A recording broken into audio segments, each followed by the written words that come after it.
Good morning मित्रांनो, शुभ सकाळ, जय शिवराय, राम राम सर्वांना. स्वागत आहे तुमचं सागर डुकरे गोट फार्म या चॅनलवर. तर मित्रांनो बघा बघा, सकाळी सकाळी आपण काय शेळ्यांना गवत टाकलेलं आहे, बाहेर काढलं आहे, झाडून झुडून केलं आणि मस्त सकाळी. आता आपण रुटीन ठेवला कालपासून, थोडं उशीर होत होता पण आता कालपासून आपला रुटीन बदललेला आहे. 6 वाजता शेळ्या बाहेर निघतात आपल्या. आणि हे बघा असं मस्त त्यांना गवत टाकलेलं आहे आणि गवत खात आहे. कालचे सरकीमधलं गवत निघलेलं आहे, कपाशीमधलं आमच्या चुलत्याच्या. तर ते आणून आपण यांना टाकलेलं आहे आणि खातात आवडीनं, खूप आवडीनं खातात मित्रांनो. तर मित्रांनो, मला सांगण्याचं एकच आहे की शेळी दिवसाला किती चारा खाते, एका दिवसात एक शेळी किती चारा खाते.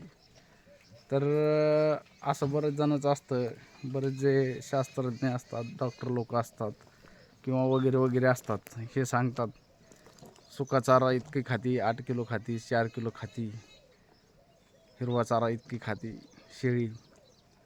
तर खरं सांगायचं ना मित्रांनो, शेळीची जात अशी एक, हिला 18 पगड जाती खायची, म्हणजे 18 वनस्पती खायची सवय आहे.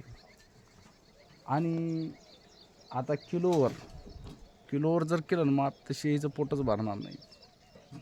शेळीला मोघम चारायला लागतं, मोघम. असं किलोवर जर म्हणलं ना तर शेळीची पोटच भरणार नाही.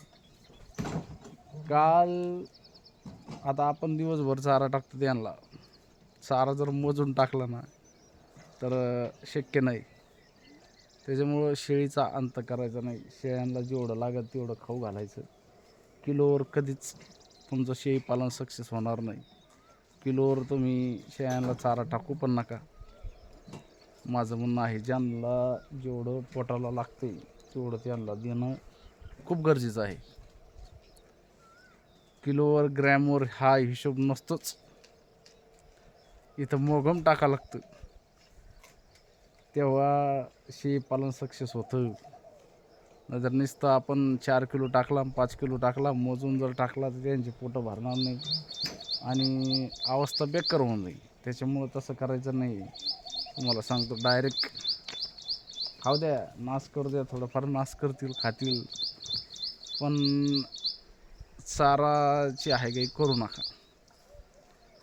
त्यांच्या पोटात असेल तर आपल्याला इन्कम आहे, नाहीतर पोटात जर नसेल तर मग आपल्याला जेवढीला तुम्ही शेळी आणली तेवढ्यात पण शेळी विकणार नाही.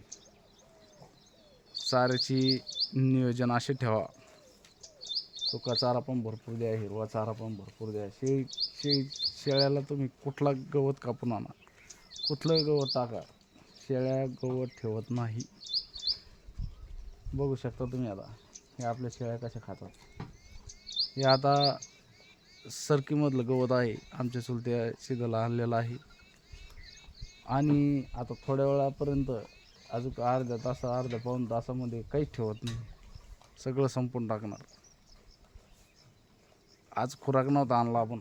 खुराक काय झालं, रात्री आपण मक्का विकत घेतली आणि सकाळी मी पायी आल्यामुळं आपण मक्का आणली नाही. तर यांना आता मक्का थोड्या वेळानं आणून यांना देऊ किंवा संध्याकाळी देऊ. संध्याकाळी दिला तरी चालतो खुराक, काही अडचण नाही. आपण सहसा सकाळी देत असतो, कारण काय होतं, सकाळी दिलं की एक तासभर त्यांना जर काही दिलं नाही खायला तर खुराकाचं रवंत होतो आणि त्यांच्या पचनी पडतं. त्याच्यानंतर पाणी पण पितात. सकाळी दिल्याचे फायदे आहेत. आणि रात्री जर दिलं तर अगोदरच पोट भरलेलं असतं, दिवसभर चारा खाल्लेला असतो आणि रवंत करायला थोडं करतात रवंत, पण मला योग्य वाटतं सकाळचं. तर असं आहे मित्रांनो, शेळ्यांसाठी आणि शेळ्यांना माणसाला किलोवर ग्रामवर कधीच नसतं. ज्याचा त्याचा आहार लहान मोठा असतो, त्या हिशोबानं त्यांना द्यायला पाहिजे. जेवढं खाईल तेवढं खाऊ द्यायला पाहिजे. आपण विनाकारण इतकन तितकन असं काही नसतं. बरोबर आहे की नाही? असं आहे मित्रांनो, असं नियोजन आहे बघा आपलं. आता झाडझूड केली मस्त चकाट आणि आता थोड्या वेळानं जायचं आहे गावाकडं. हे बघा आपली कपाशी इकडं,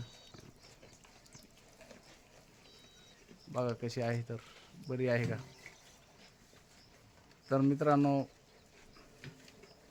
प्रॅक्टिकली असं ग्रॅमवर किलोवर नसतंच शेळीपालन यांना वेळोवेळी जसं खातील तसं टाकीतच राहावं लागतं, असा हिशोब असतो. शेळीपालन जोपर्यंत तुम्ही त्यांना जेवढं लागेल तेवढं खाऊ घालसाल तेवढं तुमच्या फायद्याचं आहे. शेळी जर उपाशी राहिली तर आपण नुकसानी देतो, कारण शेळीला जर आपण पुरेपूर आहार जर नाही दिला तर शेळी कुपोषित होती, आणि कुपोषित झाल्याच्या नंतर जे काही आपल्याला वंशावळ असतात, करडं असतात, ते करडावरच आपला सगळा शेळीपालन असतं. कारण की आपल्याला मेन जे प्रॉफिट मिळणार आहे ते करडांपासून मिळत असतं, आणि त्याच्यामुळे ते करडं चांगले असले तर आपल्याला पैसे चांगले भेटतील. करडं जर चांगले नसतील तर आपल्याला पैसे कमी भेटतात.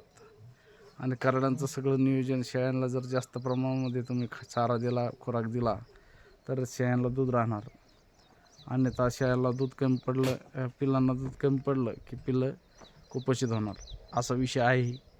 त्याच्यामुळं किलोवर आणि ग्रॅमवर कधीच हिशोब लावायला नाही पाहिजे, असं माझं मत आहे. बाकी तुमचं काय मत आहे कमेंटमध्ये नक्की सांगा. आणि मित्रांनो, काही प्रश्न असतील तर नक्की बिनधास्त कमेंट करा, काहीच अडचण नाही, तुमच्या कमेंटला उत्तर देण्याचा मी प्रयत्न करेल. तर मित्रांनो, आता 7 वाजले आहेत आणि थोड्या वेळानं जायचं आहे गावाकडं. आता आमच्याकडे पाऊस पण नाही आहे, तुमच्याकडे पाऊस आहे का कमेंटमध्ये नक्की सांगा. तर हे बघा, बरे आहे का कपाशी? पाऊस नसल्यामुळं थोडं हे आहे, नाहीतर आज परत वाढली असती कपाशी. तर मित्रांनो, चला थांबतो इथंच, व्हिडिओ खूप मोठा होत आहे. तर जास्तीत जास्त सपोर्ट करा मित्रांनो, लाईक करा, कमेंट करा, आणि जास्तीत जास्त व्हिडिओला शेअर करा, जेणेकरून तुम्हाला शेळीपालनाविषयी माहिती आपल्या चॅनलवर बघायला भेटेल. थांबतो इथंच. जय जवान, जय किसान, जय हिंद, जय महाराष्ट्र.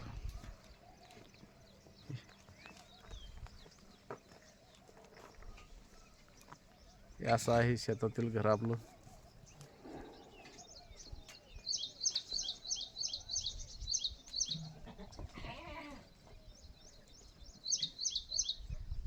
बस.